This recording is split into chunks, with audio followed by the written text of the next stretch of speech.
For today's video, gagawa tayo ng kasaba cake. So, ayan na nga siya. Nagpispis na ako ng nyog kasi gusto ko lagyan ng nyog, hindi puro gatas. And then, ayan, salain na natin yung nyog. And then, of course, balatan na natin yung kasaba. And then, kayurin na natin yung kasaba. Ayan na siya.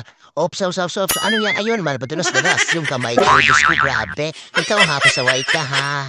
O, ayan na nga siya. Tapos na natin kinayod. And then, pispisin natin kasi matubig. Tanggalin natin na yung tubig nung kasaba. And then, of course, ilagay na natin yung mga gatas niya tulad ng condense, evap, at saka yung niyog syempre na pinispis natin kanina. So, ayan na nga siya. Ilagay na natin lahat ng condense kasi sayang.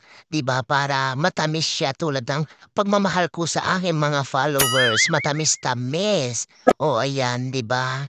And then, of course, ayan, tapos na tayo. And then, ilagay na natin dito yung kasaba natin para salang na natin dun sa oven para mamerienda tayo mamaya. So, ayan na nga siya.